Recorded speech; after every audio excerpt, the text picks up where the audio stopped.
Clint Horseman is going to share about our street outreach ministry that we have. Why would someone want to be involved in this street outreach ministry? Why would someone want to be a part of this? Well, if you have a heart for the lost and you take the Great Commission seriously, this is I would say, very easy way to fulfill the Great Commission. Sharing your faith is a muscle. You know how some people are just naturally stronger than others, like physically? It's like the same. Like some people are just easier, like it's more natural for them, but all of us can work that muscle out. That's right. And this is a great way, if you struggle with that, come along and like just tell someone about Jesus. They're not going to yell at you. They might like have some back and forth arguments and stuff, and it's okay if you don't have answers. You know, at the very least, get John 3:16 out and you're preaching the gospel. Like it's just so easy. Yeah, cool. And how has it maybe impacted you or others that have gone on the streets with you? Some thoughts around that. Well, it's really impacted me. Just as I'm doing it, I just have an intense feeling of like God smiling down on me. Like if I'm ever going through a period in my life, I'm not really being involved actively sharing my faith or helping at the church. Like I just feel like I'm just kind of being lazy. And this is a great way to get rid of that feeling. Just feel like you're being used by God. Maybe So what do you guys do? Because some people may be like, well, what is the street? Do I just go on and take a megaphone to the street or something? Like what do you do? Well, we get cheeseburgers from Wendy's, and then we go out on the street and we hand them out to homeless people, and we interact with other people as well. But that's homeless people aren't going anywhere. They're sitting there and they're going to listen to you. And as soon as you hand them that cheeseburger, it opens them up, and they'll listen to the gospel. I don't even know if I can count on one hand the amount of times people have said, no, I don't want to hear this. Maybe two people, one, I don't know. Like there's a real openness, yeah. Clint and his father-in-law, they go out every single Friday. Yep. And then as a church, we go out the Friday, this is confusing, but the Friday before the last Wednesday of the month. Not always the last Friday of the month. That's why we say it's the Friday before the last Wednesday of the month. And so a group of us join them. Sometimes we'll have 4 or 5 of us joining them. Sometimes there'll be 10. Like it can be large or smaller.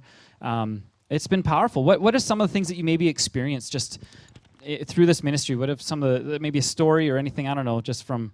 Like there have been a few times you share the gospel with someone. Like when we go out walking around, we do a lot of praying, pray beforehand and pray during, and we'll pray over a certain building complex or a school. And sometimes we'll meet someone and minister to them, and it turns out they lived in that complex we've been praying over for months, or they go to that school we've been praying for, and we know that like that's a way that God's answering prayer. So just seeing answers to prayer is really, really cool. And our neighborhood, all these neighborhoods need prayer, guys. Pray over your neighborhoods, pray over your schools.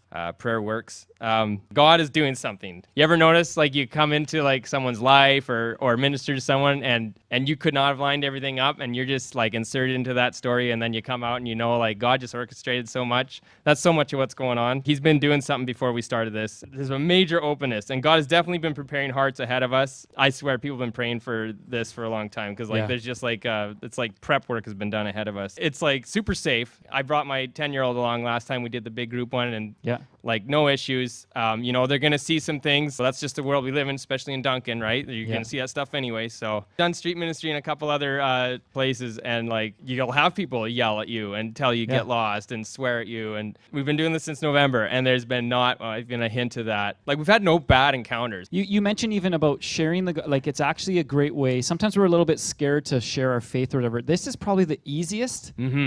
Like Clint's saying, there are open doors like you would not believe. We had people coming to us, like, hey, I heard you have water. I heard you have a burger. And then they would just, like, we have water. We also want to tell you about living water. And it was all of a sudden, like, open these doors. People are like, can you pray for me? It was crazy. It's just... Yeah, actually, I have a couple quick stories. Like, one time, Austin was with us this one time. We come around the corner, there's a girl sitting there with a Bible open and, like, Our Daily Bread devotional. And she's on the street. And she's like, can you explain this to me? I don't understand. It's yeah, that'd be great. Very user-friendly, I'd say, because we have burgers, and we just hand out, hey, would you like a burger? And that's all we're doing. We're meeting that need first, and then we see where it goes from there. And it's awesome. So, Clint, thank you so much for sharing. Come on out. Come on out. Every Friday they go out, but you can contact Clint if you want to go out every Friday. Otherwise, as a church, we go out the Friday before the last Wednesday of the month. You got to make that easier, man. I know. But thanks so much, Clint. Can you give him a round of applause? Thanks so much.